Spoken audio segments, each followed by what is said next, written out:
Finally দেশের বাজারে কিন্তু লঞ্চ করা হয়েছে Oppo Reno 13F এই স্মার্টফোনটি। ফোনটি বর্তমান সময়ে 35,000 টাকার আশেপাশে আপনারা কিনতে পারবেন। ফোনটির হাইলাইটেড স্পেক্স নিয়ে কথা বলতে গেলে ফোনটিতে ব্যবহার করা হয়েছে 6.67 ইঞ্চিসের একটি ফুল এইচডি প্লাস রেজলিউশনের অ্যামোলেড প্যানেল, সাথে 120 হার্জের রিফ্রেশের সুবিধা, কোয়ালকম স্ন্যাপড্রাগনের 6 Gen 1 এর একটি most gaming powerful chipset, 8GB র্যামের সাথে 128GB ইন্টারনাল স্টোরেজ এবং ব্যাক সাইডে 50 মেগাপিক্সেলের 4K ক্যামেরার সুবিধা, 5800 mAh বিশাল ব্যাটারির সাথে থাকছে 45 ওয়াট ফাস্ট চার্জিং সুবিধা। তো Oppo Reno 13F এই স্মার্টফোনটি 35,000 টাকা প্রাইস সেগমেন্টে আপনার জন্য কেমন হবে, ফোনটি ভ্যালু ফর মানি ডিভাইস হচ্ছে কিনা, নাকি এই প্রাইস সেগমেন্টে আরো বেটার কোনো অপশন থাকতে পারে, সমস্ত কিছু আজকের এই ভিডিওতে একদম ইন ডিটেইলসে আলোচনা করার চেষ্টা করব। অবশ্যই ভিডিওটি সম্পূর্ণ ওয়াচ করবেন। ভিডিওটি শুরু করার আগে আপনি যদি এখনো পর্যন্ত আমাদের পরিবারের সদস্য না হয়ে থাকেন তো সাবস্ক্রাইব করে পাশে বেল বাটনটি অ্যাক্টিভ করে দিবেন পরবর্তী প্রত্যেকটা লেটেস্ট ভিডিওর আপডেট সবার আগে পাওয়ার জন্য। চলুন তাহলে শুরু করে দিই আমাদের আজকের ভিডিও। ফার্স্ট অফ অল স্মার্টফোনকে আনবক্স করে দেখি যে এক্স্যাক্টলি ফোনের বক্স কন্টেন্টে কি কি থাকছে।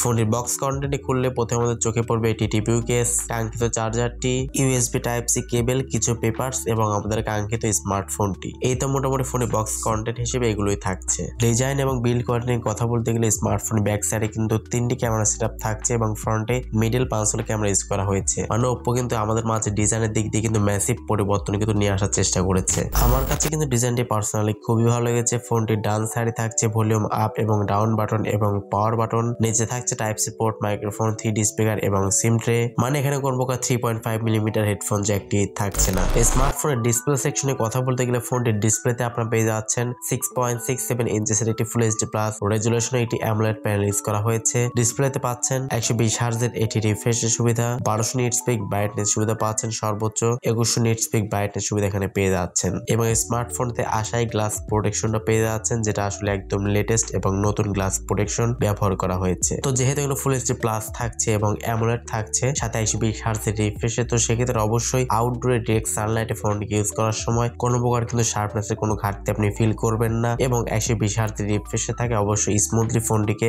রান করতে পারবেন। ফোনটির পারফরমেন্স এখানে ইউজ করা হয়েছে সফটওয়্যার আপডেট হিসেবে Android 15 এর সুবিধা, কালার OS 15 ইউজ করা হয়েছে, কোয়ালকম স্ন্যাপড্রাগনের 6 Gen 1 এর একটি 4 ন্যানোমিটারে ফেব্রিকেশনে বিল্ড করা একটি গেমিং চিপসেট ইউজ করা হয়েছে এবং এর জিপিইউ হচ্ছে Adreno 710। কোয়ালকম স্ন্যাপড্রাগনের 6 Gen 1 এই চিপসটি কিন্তু মোটামুটি ক্যাপেবল একটি চিপসেট। যারা PUBG, Free Fire, Call of Duty এর মতো গেমস গুলো খেলতে চান স্মুথলি, তারা কিন্তু অনায়াসে খেলতে পারবেন এবং যেহেতু এখানে সফটওয়্যার আপডেট হিসেবে Android 15 এর সুবিধা পাচ্ছেন, তো সেক্ষেত্রে অবশ্যই UI জনিত কোনো প্রকার সমস্যা হবে না এমনটা এক্সপেক্ট করছি। ফোনটি পাবেন বেশ কয়েকটি র্যাম ভ্যারিয়েন্টে, 128GB ভ্যারিয়েন্ট, 256GB এবং 256GB ভ্যারিয়েন্ট। এর ইউএফএস টাইপ হচ্ছে 3.1 ইউজ করা হয়েছে। ফোনে ব্যাক সাইডে থাকছে 3টি ক্যামেরা সেটআপ। মেইন ক্যামেরা হচ্ছে 50 মেগাপিক্সেল, সেকেন্ড ক্যামেরাটি 8 মেগাপিক্সেল আল্ট্রা ওয়াইড সেন্সর এবং থার্ড ক্যামেরাটি 2 মেগাপিক্সেল ম্যাক্রো সেন্সর ইউজ করা হয়েছে এবং ফ্রন্টে থাকছে 32 মেগাপিক্সেল একটি ক্যামেরা। ফোনটি ব্যাক ক্যামেরা দিয়ে আপনার সর্বোচ্চ 4K তে 30 fps এ ভিডিও শুট করতে পারবেন এবং ফ্রন্ট ক্যামেরা দিয়ে সর্বোচ্চ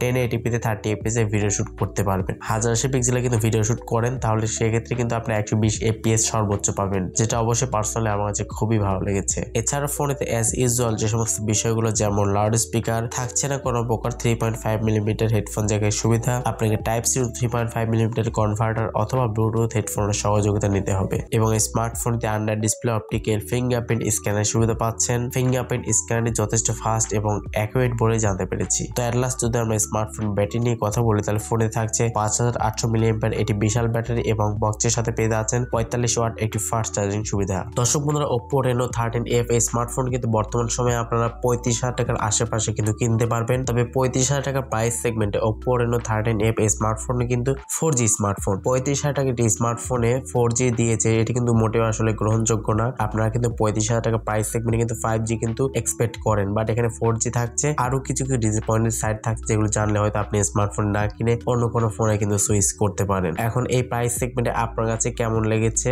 অবশ্যই কমেন্ট সেকশনে আপনার মতামত জানাতে একদমই ভুলবেন না। সো আজকের মতো এই পর্যন্তই। আল্লাহ হাফেজ, আসসালামু আলাইকুম রহমতুল্লাহ।